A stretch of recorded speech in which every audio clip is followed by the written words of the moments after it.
दोस्तों कहते हैं कि डरावने पल बस कुछ पल के लिए ही याद रहते हैं, लेकिन हकीकत ये भी है कि कुछ डरावनी हकीकत हम अपनी जिंदगी में कभी भी भूल नहीं पाते। उस रात जब मैं अपनी टैक्सी लेकर एक बार फिर नई दिल्ली के एक रेलवे स्टेशन पर पहुंचा तो मैंने देखा कि रेलवे स्टेशन के ऊपर लोगों की मौजूदगी काफी ज्यादा थी। चारों ओर बस भीड़ ही भीड़ नजर आ रही थी। जैसा कि उस स्टेशन के बारे में बनावटी बातों को शेयर किया जाता था, तो उस स्टेशन को देखकर तो ऐसा बिल्कुल नहीं लगता था कि इस स्टेशन पर सच में ऐसा भी कुछ होगा। खैर मेरा काम था, मैं जल्दी से अपने ऑटो के अंदर कुछ लोगों को उनके स्टैंड तक छोड़ दूं, तो मैं लोगों का इंतजार करने लगा। काफी देर इंतजार करने के बाद 3 लोग मेरे पास पहुंचे और उनका कहना था कि उन्हें नई दिल्ली के न्यू अड्डे पर पहुंचना है।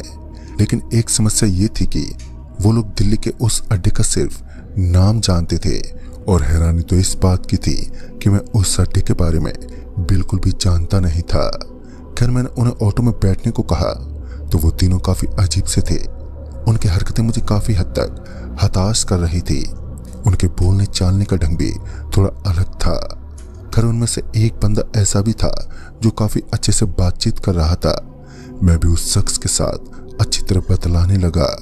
फिर उनमें से जो सबसे छोटा सा बच्चा नजर आया वो बोल पड़ा, भाई साहब हमें जल्दी पहुंचना है, वहां किसी की मौत होने वाली है और आप ऑटो को धीमी गति से ड्राइव कर रहे हो। मैं उस बच्चे की बातों को समझ नहीं पाया, लेकिन पता नहीं क्यों मुझे वो तीनों कुछ ठीक नहीं लगे।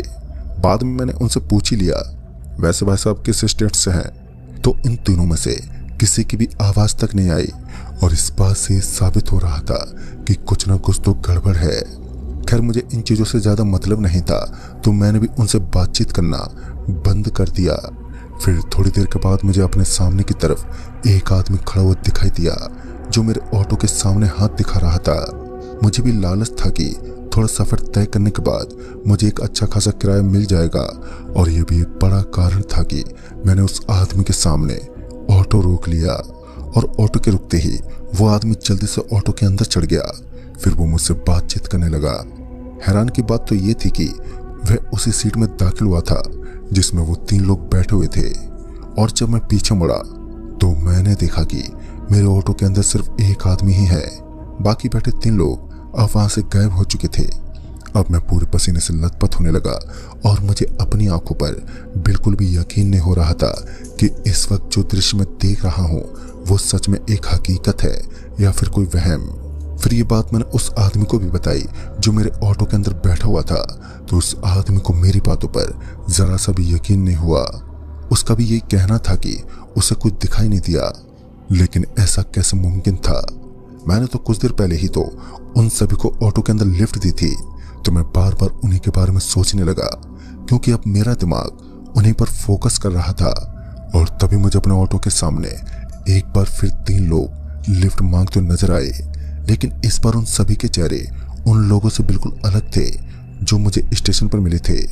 मैं तो बिना कुछ सोचे समझे उन सभी के सामने अपने ऑटो का ब्रेक लगाने लगा और उन्हें बोल पड़ा, अरे भाई साहब कहाँ जाना है आपको?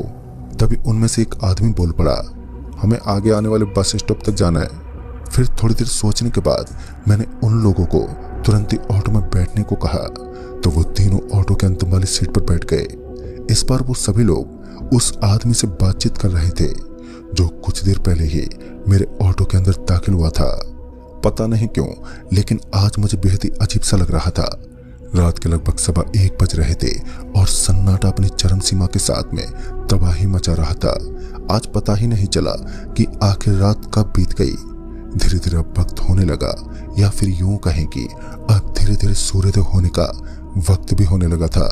और फिर अचानक ही मेरे ऑटो इधर से उधर हिलने लगी। ऐसा लग रहा था मानो कोई मेरे ऑटो के साथ छेड़खानी कर रहा है। बाद में मैं उस जगह पर पहुंच गया था जहां उन सभी यात्रियों को उतरना था, और उन्हें सही सलामत उतारने के बाद मुझे उन लोगों के बारे में याद आने लगी जो उस स्टेशन से मेरी ऑटो के अंदर बैठे थे, लेकिन उनका पता ही नहीं चला कि आखिर वो कहाँ गायब हो गए। वो एक अजीब हादसा था जो कुछ समय पहले ही मेरे साथ हुआ था। इतने में मुझे अपने सामने की दिशा से एक कुत्ता अपनी तरफ आता हुआ दिखाई दिया। वो कुत्ता इस कदर में तरफ पड़ रहा था मानो वो मेरे ऑटो के अंदर घुसकर ही मुझे काट लेगा, और शायद उस कुत्ते का इरादा भी वही था। तो वो जल्दी से उछलता हुआ मेरे ऑटो के पीछे वाले हिस्से के अंदर दाखिल हुआ और जोर जोर से भौंकने लगा। उस कुत्ते की इतनी फुर्ती देखकर मैं एकदम से बहुत चक्का रह गया। उस समय मेरे पास बस एक ही चारा बचा था। मैं जल्दी से अपने ऑटो से नीचे उतर गया और ऑटो को वहीं छोड़कर वहां से भागने लगा। मैं अपने तेज तेज कदम पटकते हुए आगे बढ़ ही रहा था कि अचानक ही मेरा पैर फिसल गया और मैं नीचे गिर पड़ा। फिर मेरा सर वहीं पड़े एक बड़े से पत्थर से टकरा गया और फिर मुझे जोर जोर से चक्कर आने लगे। मुझे तो ऐसा लग रहा था मानो अब धरती घूम रही है। उस समय मैं अपनी आंखें बंद करके कुछ देर के लिए जमीन पर लेट गया, क्योंकि यही मेरे लिए एक बेस्ट ऑप्शन था। फिर कुछ देर तक मैं उसी तरह नीचे ही लेटा रहा, लेकिन बाद में जब मैंने अपनी आंखें खोली तब जाकर मुझे थोड़ा नॉर्मल लगने लगा। पहले तो मैं इधर उधर देखने लगा, लेकिन जब दूर दूर तक मुझे सिर्फ सन्नाटा और खाली पड़ी सड़क नजर आई तो फिर मैंने थोड़ी हिम्मत जुटाई और मैं फिर से खड़ा हुआ। और खड़ा होने के बाद मैं अपने कदम पटकते हुए वापस अपने ऑटो की तरफ चल पड़ा। अब ऑटो का नजारा एकदम सामान्य था।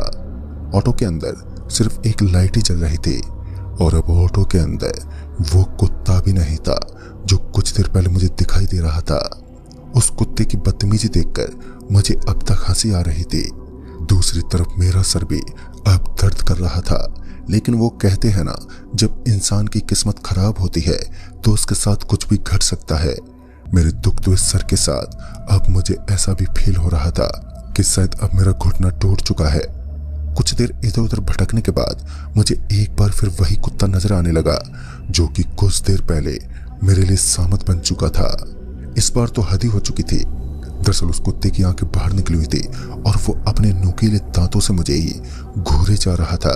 शायद अब मेरा मरना बिल्कुल तय था, लेकिन इतने में ही मुझे वही 3 लोग नजर आ गए जो उस स्टेशन से मेरे ऑटो में दाखिल हुए थे और फिर अचानक ही वो गायब हो चुके थे। ये इलाका पूरा सुनसान था और ऊपर से ये सन्नाटा भी अच्छे और खौफनाक अंदाज में छाया हुआ था, जहाँ उन तीनों से मुझे थोड़ा थोड़ा डर भी लग रहा था। तो दूसरी तरफ मैं आशा की एक किरण लिए भी बैठा था कि शायद ये तीनों मुझे उस शैतानी कुत्ते से बचा सके, क्योंकि उसका डरावना स्वरूप अब बहुत ही भयानक बन चुका था। वो तीनों आराम से नॉर्मल इंसान की तरह मेरे पास पहुंच गए और फिर मुझे अपने पीछे पीछे आने का इशारा किया। फिर मैंने भी वही किया।